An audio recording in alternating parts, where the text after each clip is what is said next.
Can I close that now? So here. Yes, I can.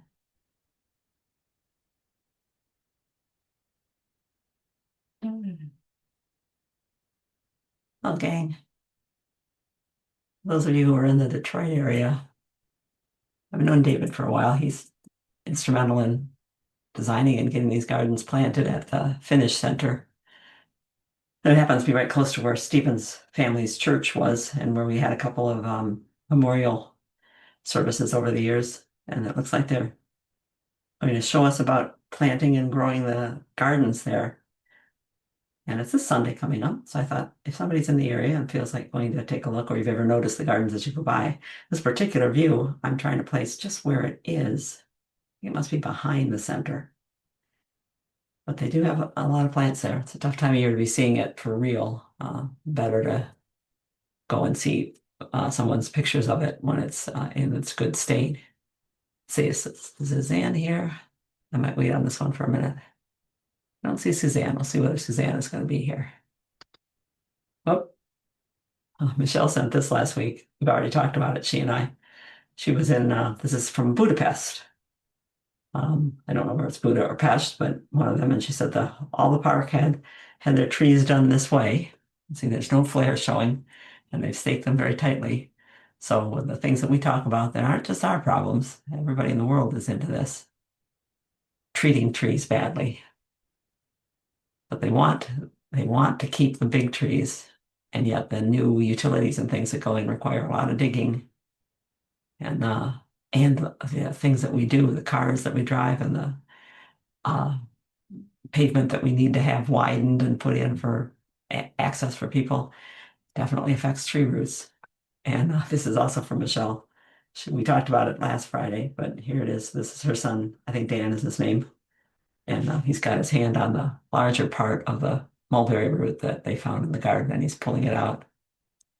I think it always amazes people how far roots go, especially since the nearest mulberry tree is, I think, back in there, not the south side one, but back behind there. They're vicious users of soil every place. Hey, Gretchen. Well, this is a question that Suzanne just sent, and I've sent her an email already and told her I'm going to ask the group here, and there's dozen people here, so maybe you'll have some ideas. She pruned this line of viburnums down very hard 2 years ago. Took out all the old canes right down at the ground. And she said two of them are not growing as well as the others are and have smaller leaves. So the leaves on the others. What could be the problem? I suggested several things to her, but if we can expand the list, why don't you chime in? Has anybody got any ideas? Oh, okay, Gretchen, we'll get you in just a minute here. Anybody got any ideas why two shrubs in a line would not act the same way as the rest of the gang? You can talk if you want. Hey, I Steve. don't see I don't see any drainage like a drain pipe coming where it comes out of the gutter I on missed one that one. place. I missed that one, but it's true. That's one I would think of. Um, can't tell by the trees if one's getting shaded more than the other. Yeah, or two of them, the two in the center. Anyone else got any Gretchen ideas said, here? Gretchen says light, soil in specific spot, drainage. Yeah, light, water, and air. That's what goes on there when it comes down to it. Notice the ground cover too. Roots, root problems. Root problems. Several kinds of root problems could be involved. Okay. Anybody got any suggestions? Go ahead, Nope. chat them or turn your microphone on and talk. Quiet group. Oh yeah. Also, people tend to sign in and then they go away to go grab a cup of coffee, knowing that we're not officially starting until 7. Yeah. In terms of the ground cover, when you cut things back hard and you ask them to sprout from the base, if the base is being heavily shaded by evergreen stuff that's there in the early spring, they don't bud out so well. You need to pull the ground cover away from things that are cut back hard. And so these may have heavier growth of pachysandra under it. This last one looks to me like there's juniper and arborvitae next to it, not the pachysandra. And that one might be different too. Might be. But it could also be the competition from the roots of a tree. There, I've had that where there's one space where for whatever reason the tree likes it there, and no matter what you do and cut the roots away that are going in, it keeps coming back. Remember our pond at the old house, Steve? Yep. One elm root that just kept beating on the outside edge of the pond. It knew Wanted there to was be water inside there. that. It kept coming back and branching out there. So there might be a root in there. There might also be there also might be a constricting root that, depending on how long these viburnums have been in, they may have had one root wrapped, and now their trunk cluster has run into that root and has slowed them down. If they were all planted at the same time from the same nursery by the same person, that's less likely, but it's still quite possible. How many times have we gone back and dug up one holly or one boxwood that wasn't Yep. doing well and found out there was something wrong with the roots? Well, that's that Gretchen mentions it. It seems like the one on the right is smaller than the others, and it does, and its Yeah, color is a little bit different, and it looks like the Pachysandra is higher up on its trunks. on its trunk, but Yeah, without actually being there and looking at it. yeah. And if these And it two could be all of the above. could be all of the above, if these two are getting something like if there's a vent, one of those vents blowing out at the bottom, you would normally see the Pachysandra a little worse in the area too. But something is stressing these two, whether it's light, water, air, root. Something is stressing these two, and that'll set them up for leaf spot, being open to leaf spot, or scale. I can't see on the trunk, but they get lilac scale, and it looks there's bumps on the trunk here. So something has weakened them, and it's not going to kill them, but it's slowing them down. They don't have as much energy. So this needs more looking at, more investigation of all kinds. Which is pretty typical because there's a few things occasionally we could answer by a photo, but generally it's better to see the actual live plant. Yeah, and even when you see the live plant, you have to try some things. You have to see what's going on. Yep. Gretchen wanted Even to then ask we about, may not know. okay, Gretchen wanted to ask about an amaryllis. Go ahead, Gretchen. You can either type it in or turn your microphone on. There she is. I received I received an amaryllis last year, and or was it 2 years ago? Anyway, it had one blossom. It wasn't anything. It wasn't anything to write home about. So I thought, well, I've heard you could plant them in the ground, and so they would get some nourishment in the summer. So I Yeah, planted it in the ground, and it all it has, of course, green stalks, and it's had green stalks, and it's still got green stalks, but I've dug it up now. Is that just an amarilla? Should I plant that in a pot and just for the heck of it, or just say, well, okay, and should I cut off that green, or is it just why don't buy a new one? I you mean, I can don't know. you can do that or other things. What many people do when they leave it outside until usually September or so. Whoops, sorry, don't need to have that up right now. They'll leave it outside for so that it's got good light and more energy and a bit grows a bigger bulb. And long about September, you hold off watering it anymore to let it start dying back. And then Oh, they bring it in as just a bulb oh, and hold the bulb in a away from the light for a while hmm, until it starts to grow again. If it was big enough and you got it to go dormant, then if you bring it in September, then usually by beginning of December, it begins to sprout up and you're going to get a flower about the time that people want for the holidays. Since you brought yours in later and it's not gone dormant yet, right, if you stop watering it and let it go dormant, it will still do right. that. It'll rest for a while and then it'll start growing again, but you might have an Easter amaryllis rather than a Christmas amaryllis. Should I cut the green stalks off? I would wait until they begin to start going limp or going yellow on their own. Just don't water them, leave it in a place where it's got light. Let And so it believe that it's going into its dry season, which put is it into the dirt and just say, just set it someplace and let it rest some more. Yep, yep. Some because people do. I kept watering it, or, we didn't get a lot of rain, but I just left it out there. It was just a pretty piece of green in the garden. Yep, yeah. But they do get moisture out there, and so it didn't get the cue that they get in their native area. And I'm trying All to right, remember where they're native to, right. but they would have a Huh. dry resting period. Yeah, and you might Okay, and you so might and you might get two flowers this time or three right, because yeah, right. Who because knows? it had a better summer. Hmm. Okay, Good. thank you. Hello. Hello to people who are here. I'm having problems getting my thing to answer me. There. Okay. Nothing new in chat. Thank you, Stephen. I didn't actually expect to hear from you. I thought there would be chaos going on there now. Yeah, For they're those of pretty you quiet. Okay. For those of you who just signed on, you may have missed my note about the Finlandia Gardens. David Sharp has been working on those for quite a while, and I've talked to him over the years about them. It's on 8 Mile Road, quite near Steve's parents' church, and where we just had a funeral memorial a little while ago. And I did notice that they still have the gardens and have expanded them. But there's a presentation going on Sunday. If you happen to be in that area, it can be a fun thing to do. And we will be tomorrow morning. I will be, and some others will be at the Waterford Library. I'll tell you about it a little bit later, but we're going to be gardening there together at 9:30. And if you want to come, it's always fun. It's a great group of people. Go ahead. Good evening and welcome to Free for All Friday. And all gardeners are welcome. This is our 60th Yeah, version. it is indeed. And thank you all. Your We uh, turn. we we are. This is a celebration of growing, and we like to cultivate problem solving. So we're glad you're here. GardenAtoZ.org is where we store our information. I'm Janet. I'm the nosy one that looks things up.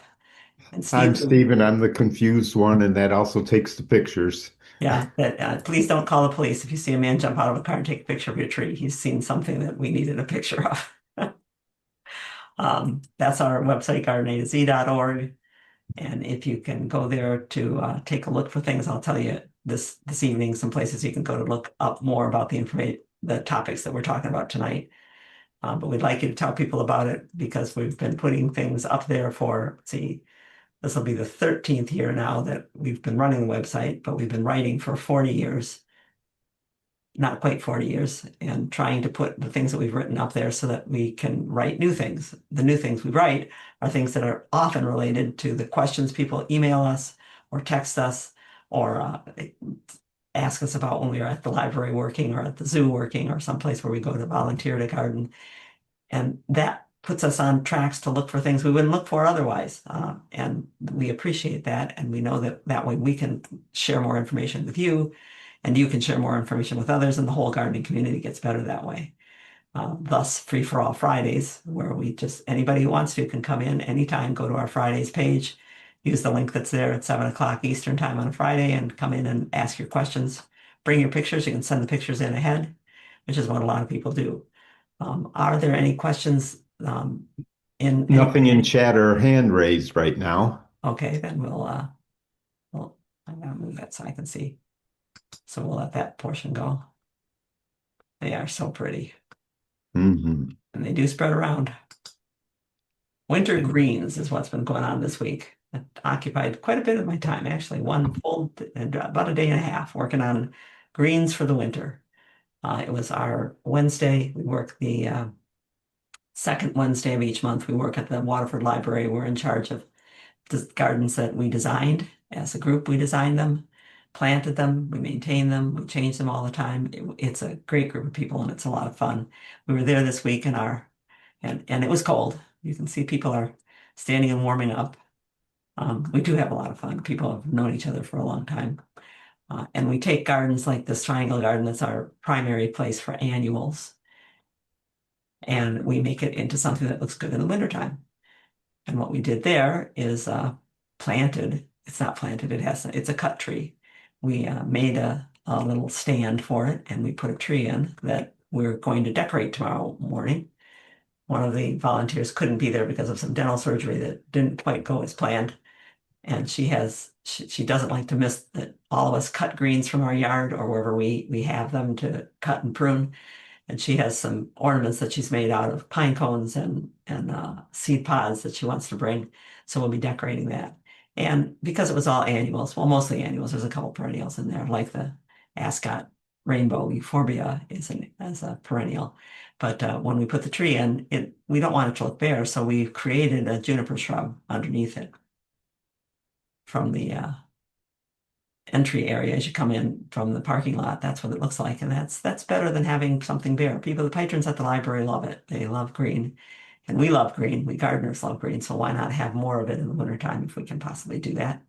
When we put in those, this is not at the library, and some of you will recognize it from last week. But when we put something in to make a shrub, like we did for this juniper that we made underneath it's a juniper with beautiful blueberries on it, and no picky. This is not a picky juniper.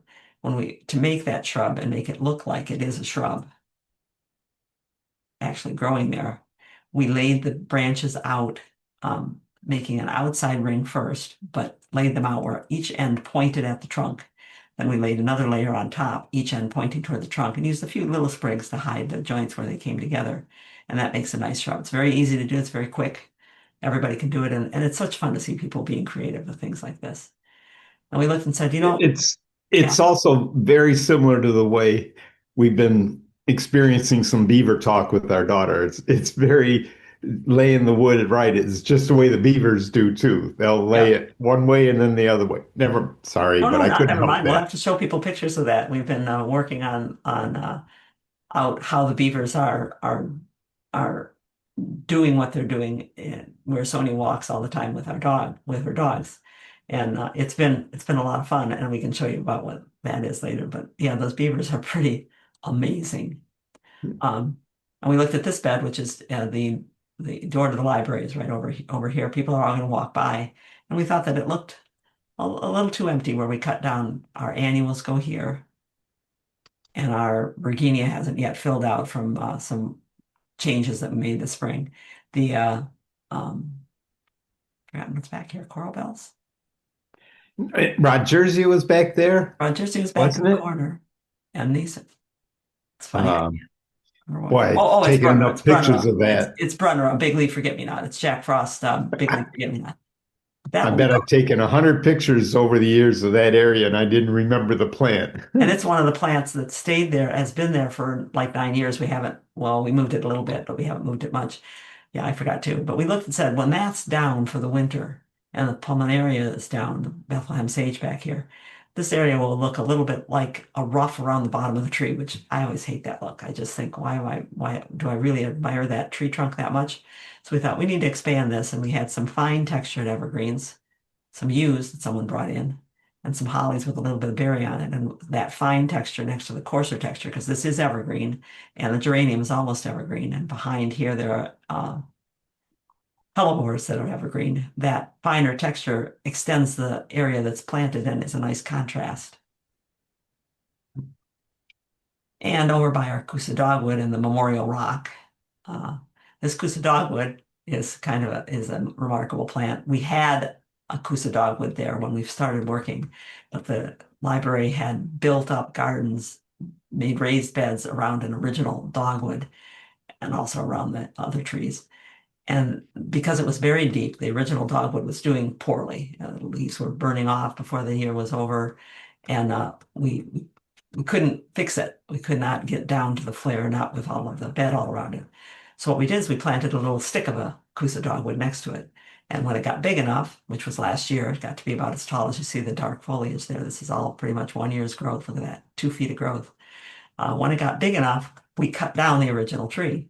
And it was the month later when one of the librarians came out and said, we keep looking out here and saying, was there something else there before? I said, yes, there used to be a bigger tree there, and now we've got a replacement for it.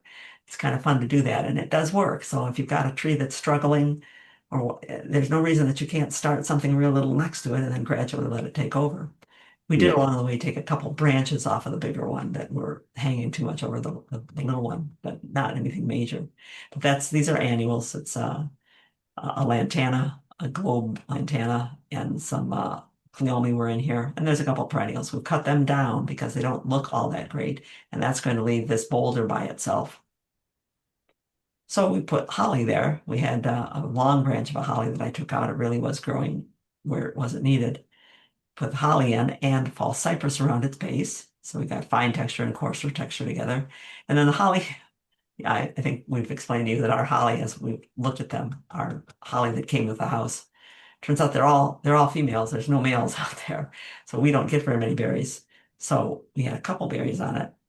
But we added berries, viburnum berries, to have a little bit of red on it. I And didn't even notice that. yeah, and some beds we didn't have to do anything to. This is our herb garden. The Baptisia will turn black in the winter, which is actually an attractive thing next to all the thyme. Santolina, that's called cotton lavender. It's not a lavender, it's Santolina. And then a tricolor sage. Those will all be there in the wintertime. And so there's more thyme behind the blue planter. So we didn't need to do much there. And we certainly didn't want to disturb or bare this beauty bush, which looks good right now. And when it's down, sometime as the berries fall off of it and before next spring growth starts, we cut that all the way back to the ground. This is 1 year's growth. These are all 1 year branches on the Calicarpa. While it's down and out, this penstemon will be up and blooming, and a peony over here. Suzanne is asking, won't those branches easily blow away? No, they are big branches and they're heavy. They And stay, they're ever, yeah. yeah, they You stay there don't all put winter. little, Yeah, if you put little light things there, but these are literally branches that were 18 inches, 2 feet, 3 feet long. Um, where we, I have a lot of things that are overgrown and I wait to cut them until it's time. And we've cut them they're not being exposed. We didn't cut the whole plant down. We cut pieces of the plant out. So they're fine and they work wonderfully. They are beautiful, those berries. The birds will come and eat some, but a lot of them will fall. That plant does spread itself around. Some areas that this one is not even seen, it's behind a bench. All we did is we clipped down the perennials that are there and the annuals. And there you can see how far up they raised the beds around these trees. We built a well around them to get down as far as we could, but it's tough on the trees. Our ginkgo tree finally dropped its leaves. all at once. Yeah, all at once, as ginkgos do. And look at that, nice ground cover. Isn't that beautiful? And this bed also doesn't need anything. It's got sedum. It's called back in black, lavender, the prairie drop seed. It's a nice looking bed by itself. But what we have left is on the other side of that arbor.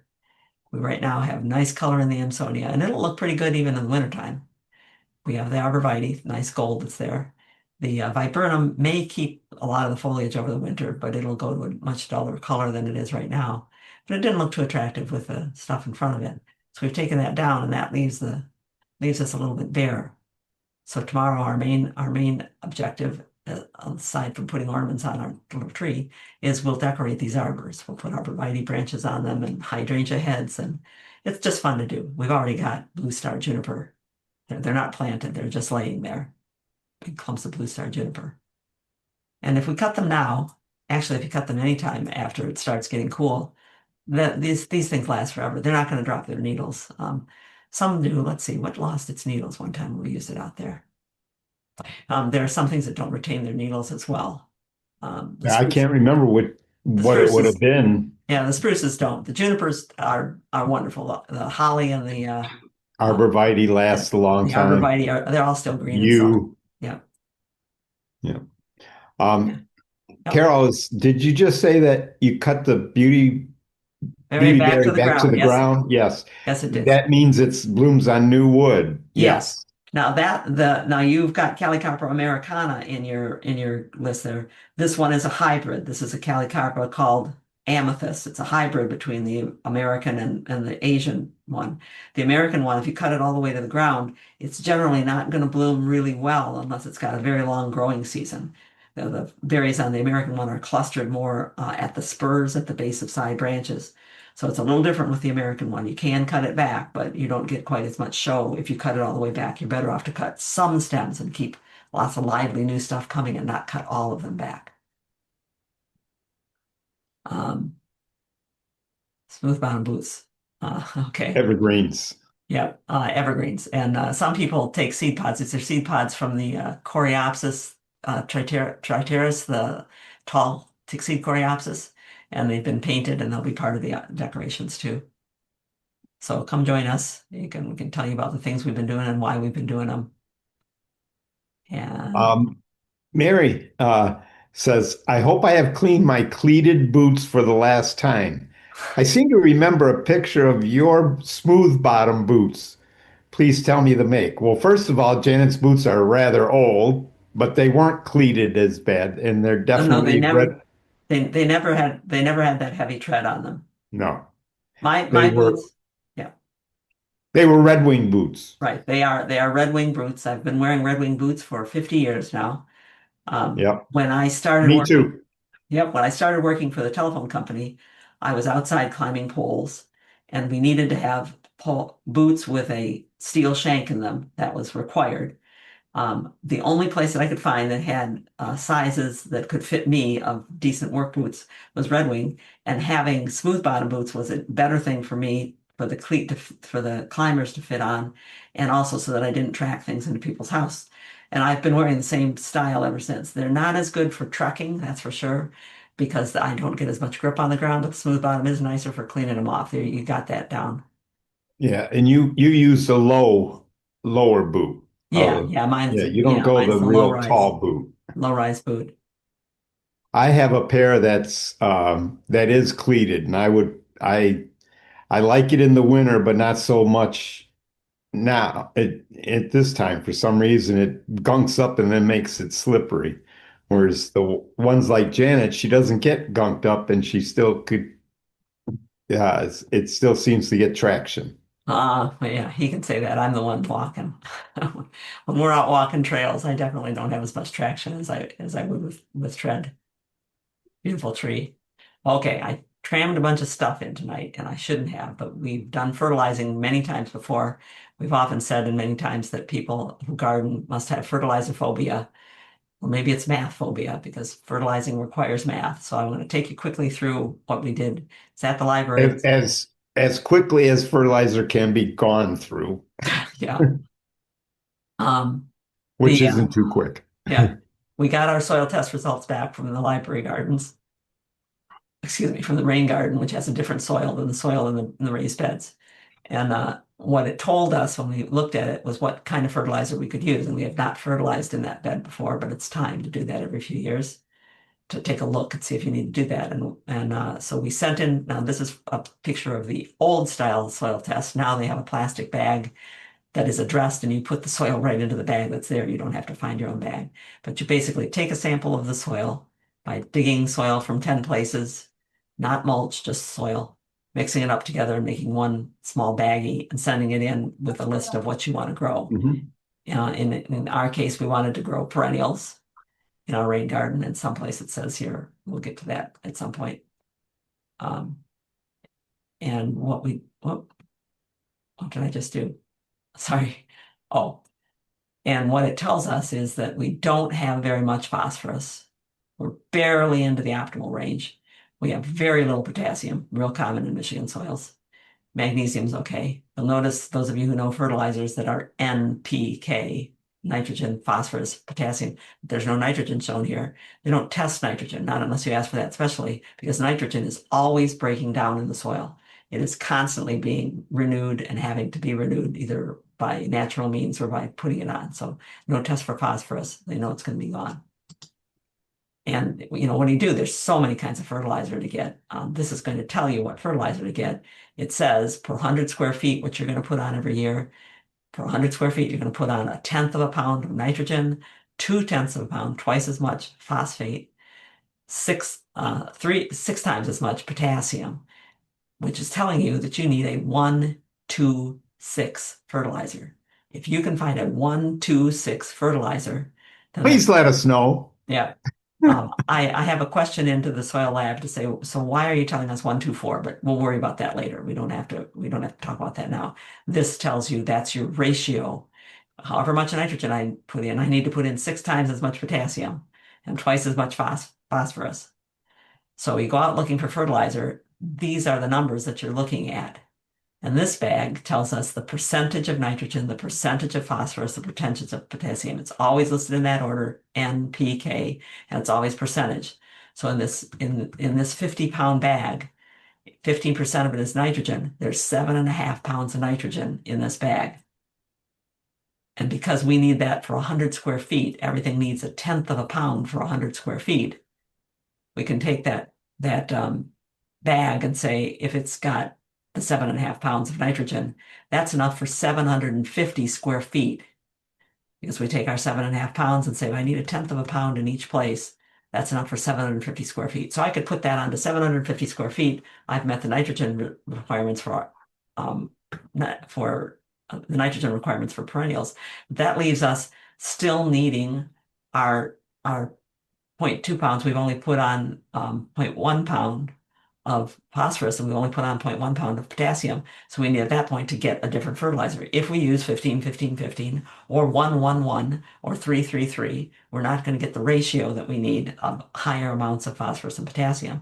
So that puts you into ironite for sulfur, kelp meal that has potassium in it, green sand that has potassium in it, blood that has nitrogen in it, of making a mix of something else, bone meal that has a higher middle number for more phosphorus in it.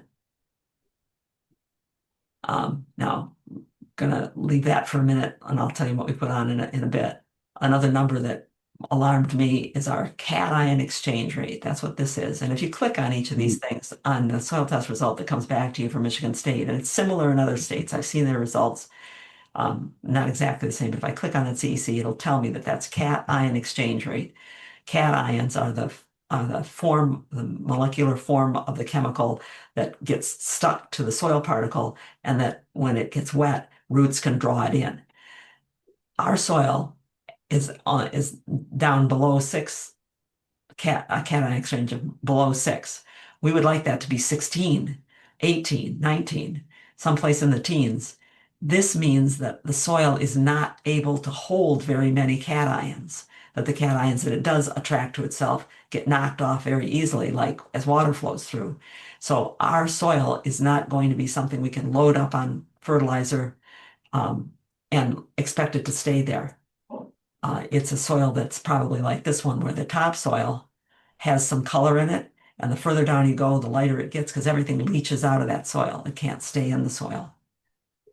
So we're going to be better to go with organic fertilizer that has to break down by biological life's working on it, fungus, bacteria, lagomorphs, all the things that live in the soil that are tiny, rather than using something water soluble, because anything water soluble is going to rinse out as we go along.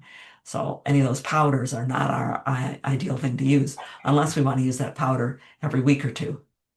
We're only there every month. We're also putting our fertilizer down in the fall. And people often ask me, they say, isn't it too late to fertilize? No, it's not too late to fertilize. This is from Ohio State's.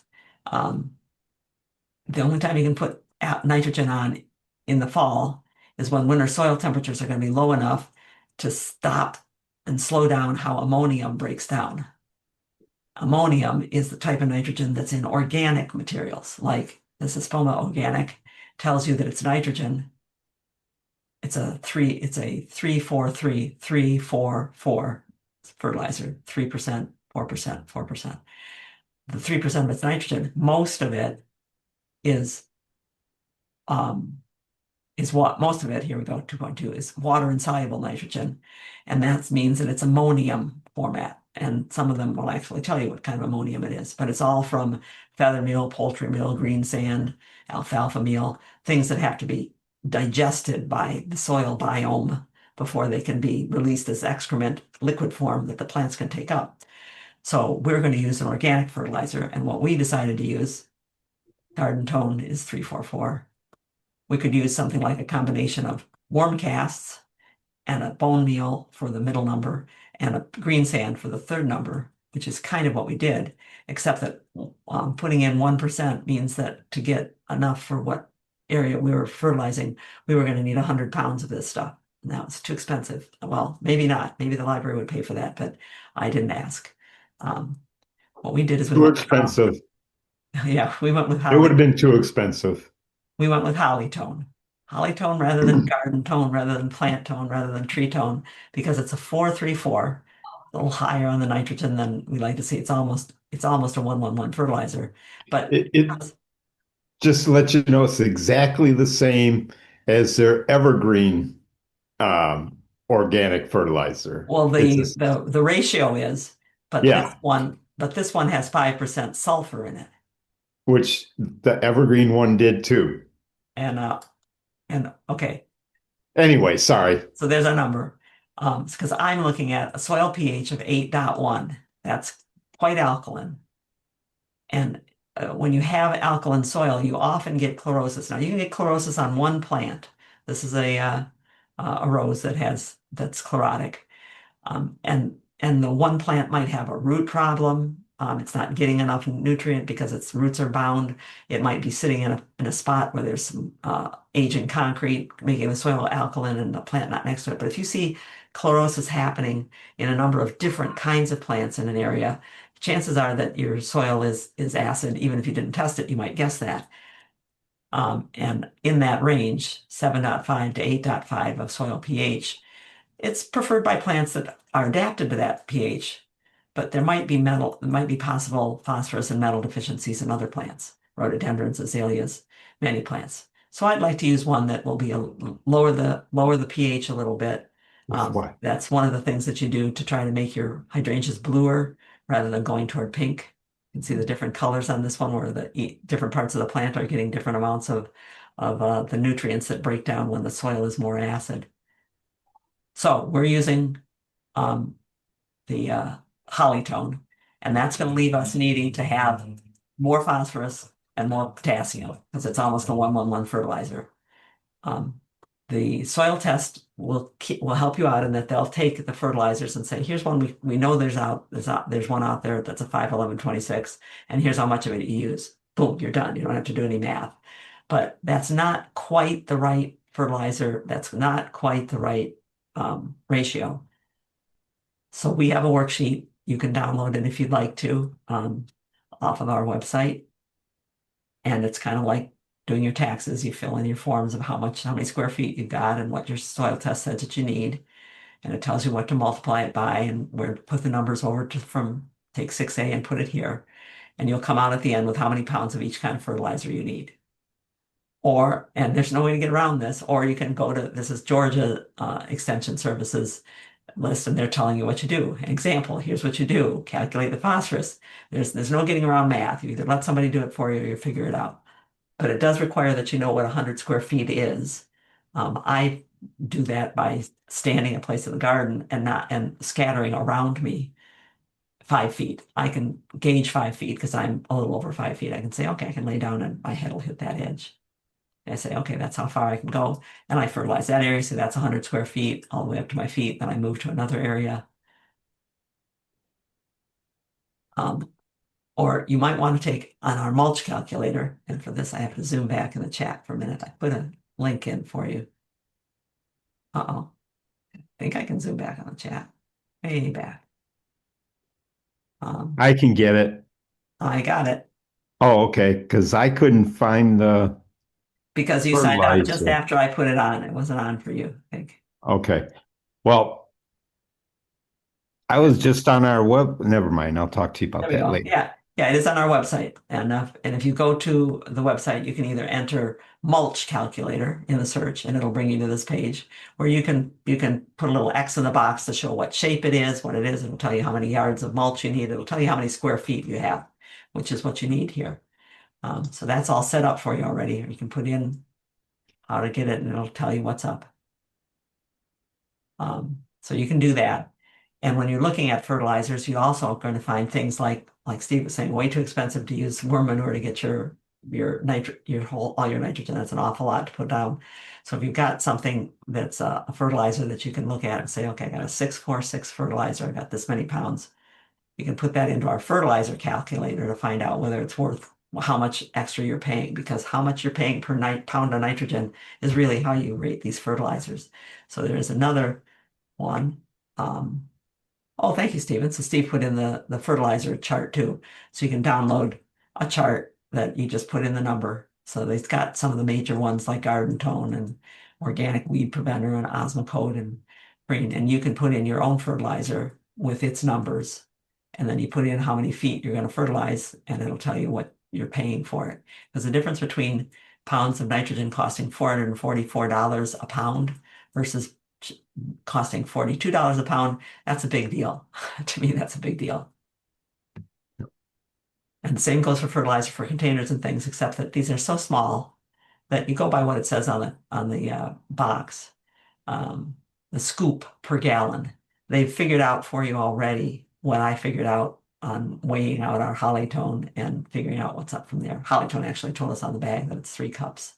Same thing with the indoor stuff like the African violet food, which is a 111 food. It says half a capful with a quart of water. So if you didn't get those out of the chat or you heard about this, they're here, and you can scroll through the video and copy that those URLs, those web links. We also did two entire webinars, one on just fertilizer called 63, and 147 testing and improving soil. I believe 147 is on our free webinar link, but not 63. If you're a Weekend Walkabout subscriber, if you go to your resource page, you can download these links to all the webinar recordings and find those webinars if you want to look at those. If you don't know where your resource page is, then give us an email, because we send it out and we try to tell you about it, but it's for subscribers only, and it's got all kinds of links to help you find these things. Okay, what questions came in about? John is asking, does water penetrate the 5 layers of newspapers used for smothering? Once they get wet, yeah. So if it's in a dry area, I think I was saying last week that if you put paper down in a real dry woods, in this case, I'm thinking of June's woods, and there were lots of trees. It was very dry in there, and 2 years later, you could still turn the pages on those newspapers. They have to get wet. Steve wets them first. I expect them to get wet. What else we got here? Any other questions? No questions about fertilizer? Boy, that's Nothing else right now. No, nobody asked anything about fertilizer. Okay. But it is totally okay to fertilize now. Organic fertilizer is your best bet to use if you're fertilizing in the fall. We fertilize in the fall, and then we fertilize again in the spring. What we put down there in the was fall, another question.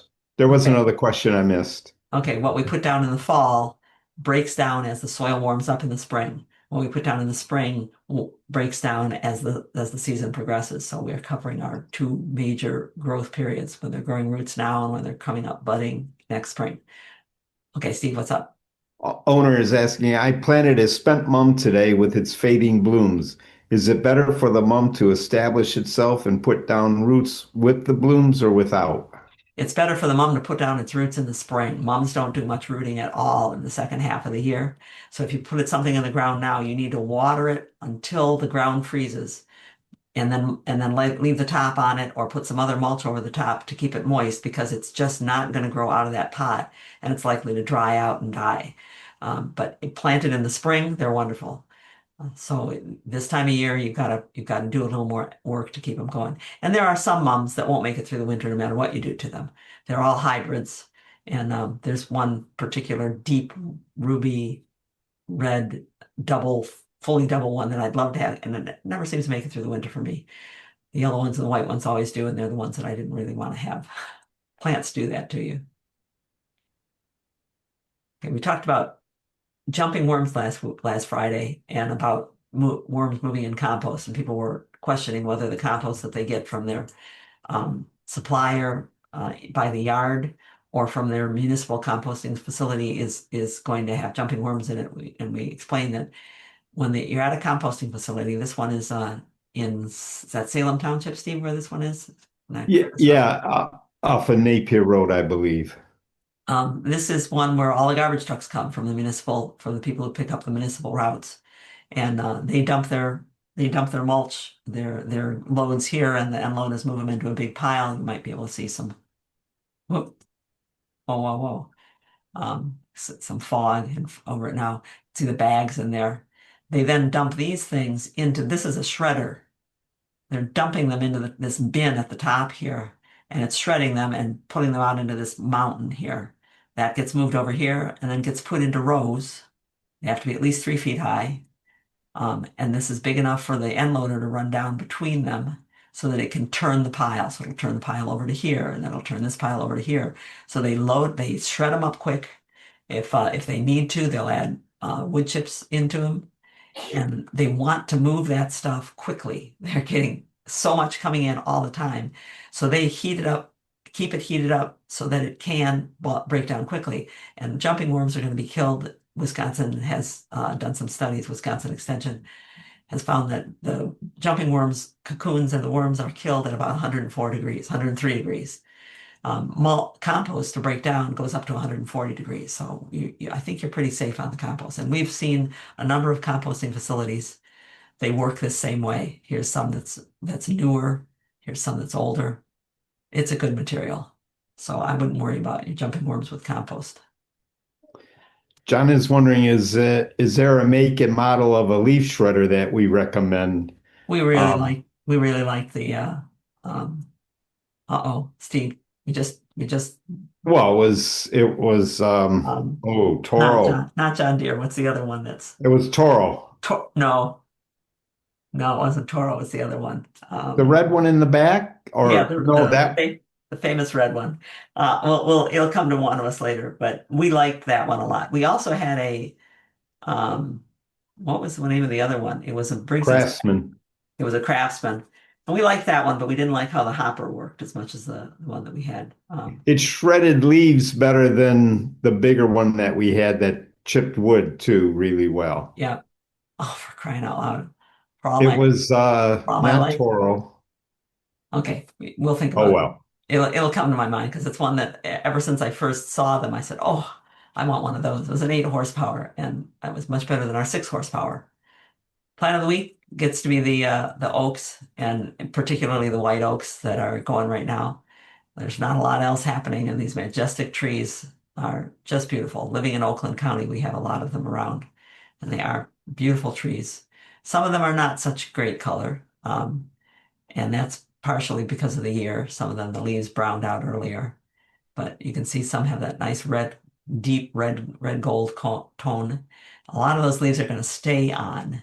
The juvenile leaves, the leaves on branches that did not bloom and bear fruit, are going to stay on an oak through the winter and fall in the spring. But the mature leaves mostly from the outer edges are going to fall off. There are some others that are in color. Stephen and I were driving, and I was pointing out the larches. Now that I did it, tamaracks are native. What's its name? Larix. Pardon me? Aren't they Larix? Yes, Larix americana. Are they Larix americana? But they're the ones that when all these fall off, they look like they're a needled evergreen, and they are a conifer, but they're an evergreen, deciduous conifer. These are going to fall off, and when they do, invariably someone will ask us about the dead spruces that they see along the side of the road. But they leaf back out wonderfully light colored in the spring too. But so the oaks are plant of the week. Yeah. Suzanne is just asking. I just read an Xerces article Oh, that Xerces Society. Xerces Society is the discouraged one the that's shredding of leaves. Okay, I'm sorry. The Xerces Society article about the shredding of leaves, they say don't do it. Our thoughts. Oh, Yeah. well, Xerces Society is a very good group, very proactive in letting people know about what's going on, very scientifically based, looking at insects and taking care of that part of the environment, um, and wildlife in general.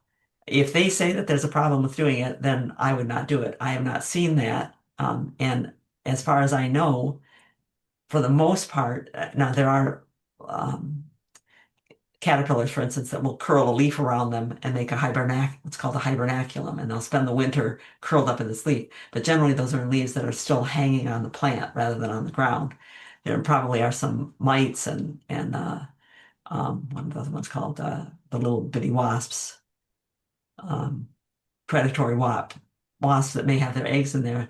So it could be that shredding them up is a problem, but composting them would also be a problem then. Just letting them lay would be the idea. If you want to have a wild area, you need to have a wild area. You need to leave it alone. We have a large part of our garden now that we leave alone. It's hard to do sometimes. It's hard to say, I got to leave that stuff out there. I got to let it fall down and let it stay there. I can add leaves to it. I can go through and pull out little trees that I don't want to have growing in there, but I need to leave it alone. It's hard to do. A type A person couldn't handle it. Well, people in certain neighborhoods couldn't handle it either because so many Yeah. places want everything to be so tidy and just so.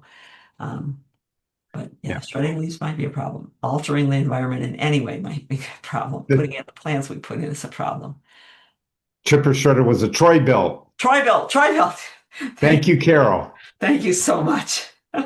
Um, owner says the plant of the week for them is autumn fern. Still looks fresh and shows beautifully until it's buried by the snow. You know what? We have one autumn fern out there, Steve, and you'll have to tell me how it's doing. It's behind your little variegated witch hazel. But Ooh, I admired yeah. them in someone's garden a while back. Um, might have been from the Cranbrook Garden Club garden that would do the wildflowers, and I just so was taken with the autumn fern, but we've never had that many of them. So thank you, autumn fern. We'll nominate that next week and get some good pictures of it. Had some questions this week about moving things in pots. Mary Ellen sent in her, she said, I took my cactus out to repot it because it's gotten big and it keeps flopping over and the roots are girdled. I think I should cut them, but I'm afraid to cut them. Yes, go ahead and cut them. If it was a 50-year-old or a 100-year-old bonsai, you'd take it out of the pot, you'd cut the roots, you'd put it back in again, let it grow new roots and stay in the pot. But you're always going to get girdled roots in a pot because these plants want to have wide roots. Cactus in their own environments, most of them, not all of them, but one of the ways that they manage to survive in that environment is these roots are spread over a huge area. It not only helps the cactus stand up, but when there are rains that come down very erratically, they're able to grab a lot of water quickly from a big area. So this is something you're always going to see, and a tipping cactus is something you're probably always going to have unless you double pot it, put the pot in a bigger pot. No getting around that. She said, thank you for saying that. And I did go ahead and cut some of the roots. I'm not sure it'll be okay. It'll be okay. Um, we, Most likely. You can't guarantee that. no, you can't. We think spring is the time, and there are other people that think this. Spring is the time to do your repotting. If you repot in the fall, as the days get shorter, the plants are going dormant. They're not growing as many roots. When you repot, I'm dividing our aloe and repotting it into several pots here. When I repot it, there's a lot of soil mix around it that's going to hold a lot of moisture because there's not roots in it yet. And if the roots that you damage, and you can't help it damaging roots when you take things out, either you clip them or they get jostled as you take them out or divide them. The roots that have damage on the tip might start getting some rot in them from being too wet sitting against that wet soil. That more actively they're growing, the more vigorously they're growing, the less likely that is to happen. So wait till spring to up pot or repot at the very end of summer before things start, before the fall solstice, before the fall equinox. Gail also wrote this week and she had repotted her Rex begonia. There's lots of begonias, big fancy leaf begonias of all kinds. This is one of the fancy ones. And she said a couple of the leaves have died and they're flopping over. I'm not sure what's going on. And when I cut it, I found it's hollow in the middle, but I don't find a borer anywhere. What probably happened to her begonia was just what I was just explaining. She repotted it in a larger pot because it hadn't been potted in a long time. The soil around the outside edge that you put in around it is staying wet, and some crown rot got started in the plant, and that has attacked the inside, the softest part of the begonia stem, and is killing it from that on up. Can you fix that? You could take it out of the pot, clean the roots off well, cut out the spots that are soft or squishy, and put it back in and be very, very, very careful with the water. All these begonias, so many cool begonias. They just A go, lot more than I thought yeah, it's a big group of plants. 25 years ago. Yeah, I'm looking to verify that it might be a crown rot. I have to talk to some growers of begonias to make sure, but we found that to happen. I almost lost this jade, which had been in this pot for over 15 years, and it had gotten so big that it was falling over. I said, okay, time to change you and cut you back, put you into a bigger pot. I put it into a bigger pot with a mostly sand mix This is from our What's Coming Up number 109. And I had to put a note to Stephen's relatives that it was my idea, not his, to use his bread baking bowls to put my soil mix and sand into because they noticed that. But when I put that into a bigger pot or put the pieces into pots that had more soil around them, almost immediately the plant began to die back. And I had to put it back into the small pot, but cut it back. As I took it out and cut it apart, I looked at how the roots of a single one grow. I said, okay, it has a lot of fibrous roots, not a big heavy root. So I'm going to cut this into pieces, just like that, and put them in their separate pots. To get it out of the pot, I had to break the pot. There was just no way I was getting that out of the pot after being in there so long. And put them into separate pots. But it's that space full of moist potting mix. And jades don't even like potting mix. They like sand. Just plant them in pure sand if you can handle the weight of carrying it around. That's what was killing it. So this time of year, let the plant wait. Clip off bad leaves if you need to. Clip it back a little bit. Back off on your watering, but don't go up potting things that are not going to have good light and long days through the winter. You'll see them about Groundhog Day start growing again as the light days get longer, and that's the time to start working on them. And they went out in the garden. And that's in What's Coming Up 109 on our website. Thank you, Carol Carol. has Yeah. posted on our in the chat 2 articles about leaving the leaves from that. How did you say that? Exerce? Xerxes. Yeah, like Xerxes, the like guy a in Z. Persia, Xerxes. Like a Z, yeah. Yeah, the 300 Spartans. Yeah. And do Xerxes. keep in Okay. mind that we can't do it completely naturally in most cases. Um, and Xerxes they're good at being practical and saying, if you can do this, do this. This is better to do, but they're not going to pound you over the head for you have to do it that way. And that's a nice thing. You know what Uh, you're talking about. Owner is asking why we like the Troy built. Well, first of all, it was a top loader that you put things in through the top and came out the bottom. That's better Oh, than a side loader that shoots out the side. In my opinion, it's safer. yeah. It could take really good sized chunks of wood, 2.5 inches. And if you just want to shred leaves, it's overpowered. This one was 8 horse and it was a beast. One of the reasons that I like Troy Built is that when I started into gardening seriously in the 70s, it was the first one that I read about, and we used the Troy Built tiller. They're good machines. They've been around a long time. The Troy Built tiller we were using was ancient and still working well. Um, Yep. and so we kind of went with Troy Built. We got a different kind when we first got a chipper, and we didn't like it as much as we liked the ancient one that one of our clients used. So I think it's one that's been around for a long. It's a brand that's been around for a long time and continues to be a good brand.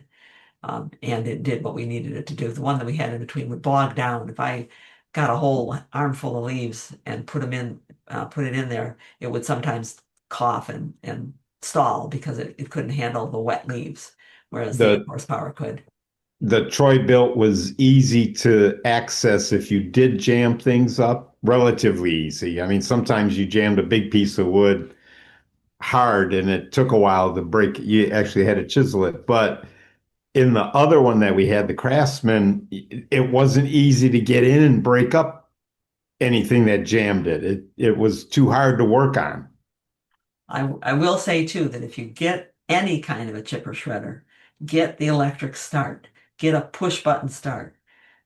We women and shorter people can't pull that pull cord far enough out on the first pull to get those bigger engines to start. Our client that had the ancient Troy-Bilt chipper shredder, told me about the electric start, and if I'd had the choice of ours, it was the secondhand one. If I'd had the choice, I sure would have gotten an electric start.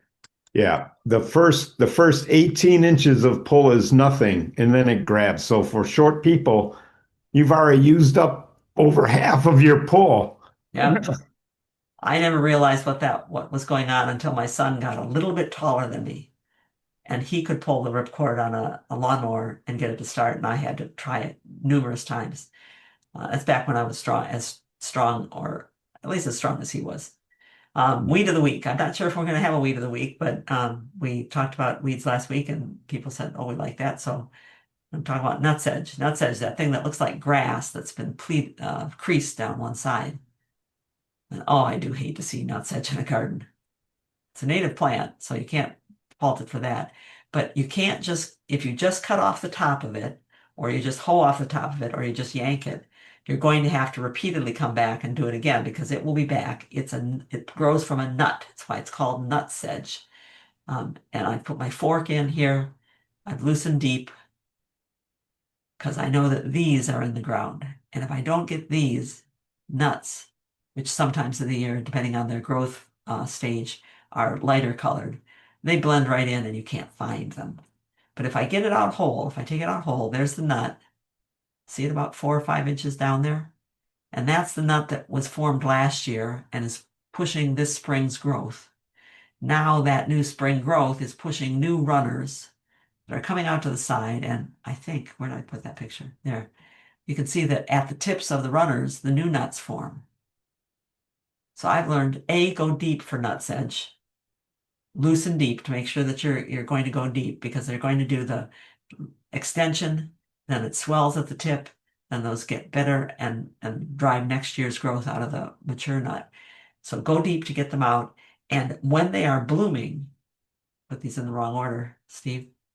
Oh, no, I didn't. There, when they are blooming is when last year's nut has pretty much been wasted and this year's are still firmly attached to the roots. So this is the best time to take it out. It's hard when it's in a garden because it's mixed in with other stuff, but that's the time to take it out. If you can get it when it first comes up in the spring, and these I took out from a spot where I had been weeding nutsedge the year before, and it's early spring. I haven't even seen it. It's not even up yet, but I knew it was in the area, so I forked over the area and was able to find these sprouts coming up in this one, near this one that had already broken the surface. Nutsedge, not one of the easy plants, weeds to take out, but worth knowing your enemy before you go to battle. See, Herman is asking, this afternoon working in woods, moving some flat rocks, I found several cocoons attached to the back of the rocks. They were about 1 inch long, size of a kidney bean, kind of fuzzy white. Didn't think to take a photo. Any ideas, though, of what it might be? Nope. Yeah, you'd probably if you know the plants that were right there nearby, the understory as well as the overstory, we might be able to go plant by plant and say which kinds of butterflies and moths would be living in there. If it's a cocoon, it's a moth. Um, if it's down toward the ground, it's not one of the polyphemus, one of the great big Luna moths. But it could be so many different kinds of them. And I'm sorry, I have done the same thing myself. I thought, wonder if I can figure out what this is. It's not a woolly bear because they overwinter as caterpillars. But given enough time or letting it come up, letting it live until next spring and then trapping it would tell you what it is. What was that? Oak and hellebore are nearby plants. So with oak, it's liable to be, there's so many insects. Yeah, there's so many caterpillars that can live in an oak woods. And yeah, what was that book, Silence of the Lambs? I don't think it was in the movie, but in the book, they took a cocoon to an entomologist who said what it was, and I said you can't tell unless you wait for it to open up. So it was like an inconsistency in the fact checking in the book. Other questions? I see some other Yep. questions. Suzanne says, I have some leggy panicle hydrangeas that are shaded by white pines. Is this a good time to cut them back? You can cut them back now.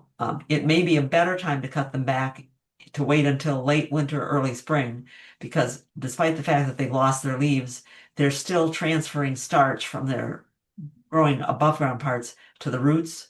So if they were leggy and maybe a little bit weak because of the shade of the pine, you might want to let them have a little bit more time to store energy for next year before you cut them back. But you can cut them back. I've certainly done that underneath trees because it's in a big garden. You got to do what you can do when you can do it, not wait until the perfect time to do it. Any advice on how to transplant an Alberta spruce about 5 feet tall? Me? Okay, I'm gonna joke here. and say that tell it that can't possibly survive, and it will. Um, the dwarf Alberta spruces, we've moved some that were how tall were the ones at Sue's house? 6 feet tall. They have a very fibrous, dense root system. It doesn't go out very far. The very first one we took out was almost as tall as I am, so it's about 5 feet. And our friend Mark, I think he was either helping us at work at that time or he stopped by. He said, I'd like to have it. We said, well, we just yanked it out of the ground. But he planted it and it came out fine. So as long as you go around the outside, go beyond the drip line and cut all the way around, and then get underneath it and lever it and turn it sideways. You'll have to keep cutting when you. I wonder if I can draw this. I have a pencil. You draw a circle around the outside that goes beyond the branches, just a few inches. So the tree might stop here. You're going to cut further out. After you cut and you slice with a nice square spade, something with a rectangular blade so that it's cutting the roots, not missing them like a shovel would, then go out a little bit further and make a trench. So dig out here, out beyond your first cut, make a trench all the way around.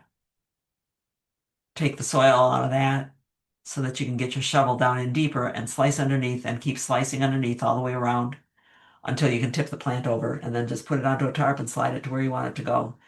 You won't be able to get all this, you won't be able to take it bare root. I doubt it highly. It's going to be a heavier root ball than a bare root plant, but it'll almost certainly make the move if it's in fairly good shape to start with.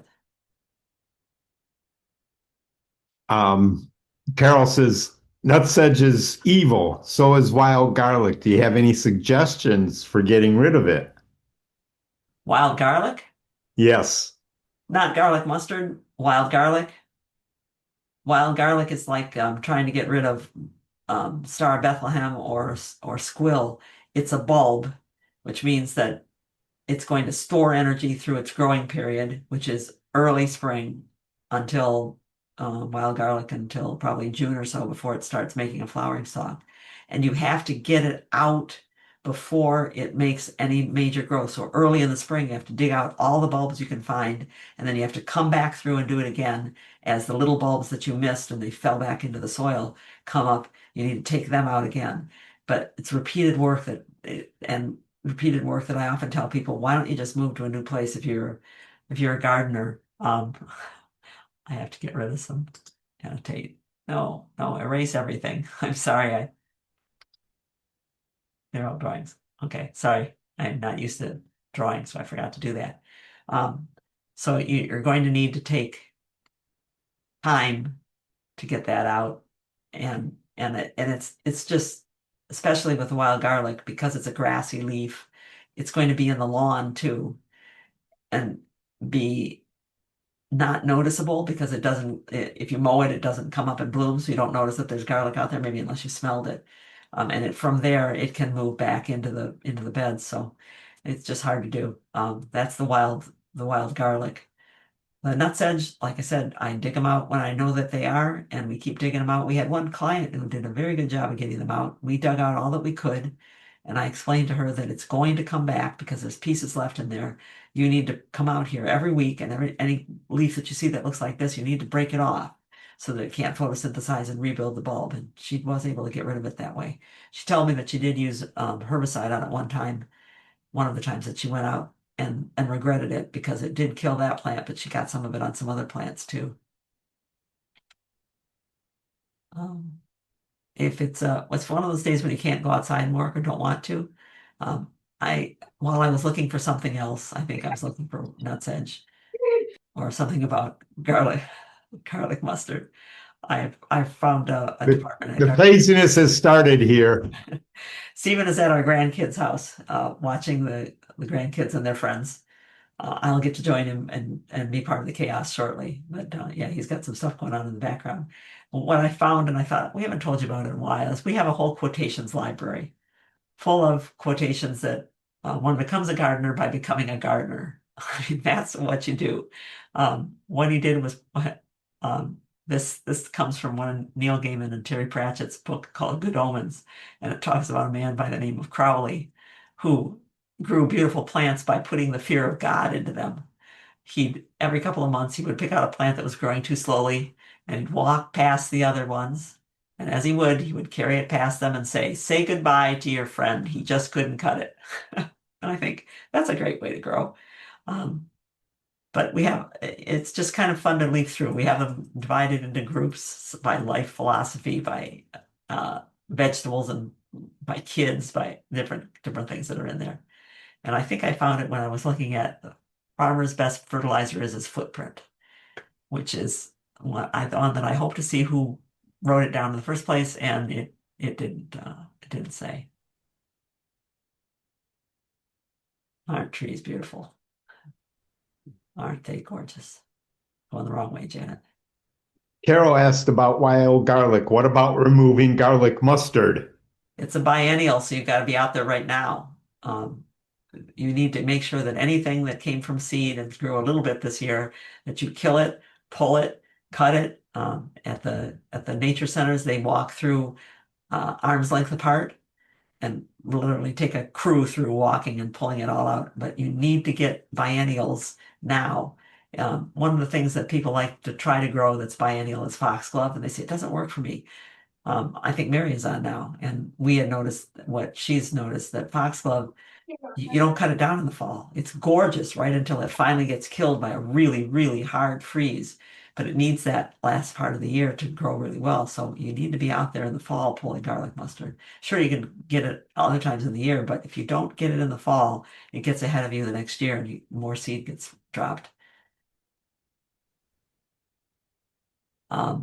We've decided we are going to do a season 7 of Weekend Walkabout. We aren't sure whether we'll have enough to fuel the same efforts that we've been making now, but we think so. And something that we thought we needed to do along the way, because we let it go for too long, is we have Garden by Janet and Steve workshops. And we're going to start those again if we can get people interested in them now. For instance, I was speaking to Sonia about her hydrangea and told you about it last week and how to cut it. But the time to cut this one now is going to be in the spring. And people always wonder about hydrangeas. I said this would be a workshop where we could say, as a weekend walkabout subscriber, you could call or contact us and say, we've got this situation. We can take a look at it, see if we can find a date. We'll schedule a date. And if we can get 5 or 6 people who will buy into that workshop and come, then we'll do that. And we'd really like to do that because it's been so much fun. There's nothing better than potting up plants and dividing plants and working with other people where they can get hands-on and see it. Moving trees around and having people be able to say, I did it, I moved that tree. We decorated with greens like we're going to do at the library tomorrow. We built these scarecrows in there walking out of the arbors because we just thought that would be cool to do, and people loved it. These are fun things to do, and we'd like to do them with people more next year. So if you think you have a project to work on, let us know. We can do everything from holiday greens to pruning to designing a bed together. To planting, to Yeah. a lot of different things. Each thing we have to look at ourselves, just like the window boxes here at Karen's, where we said, okay, here's what we'll do. We'll put in some filler. We'll add a little bit of spice. And then we'll add another plant with it.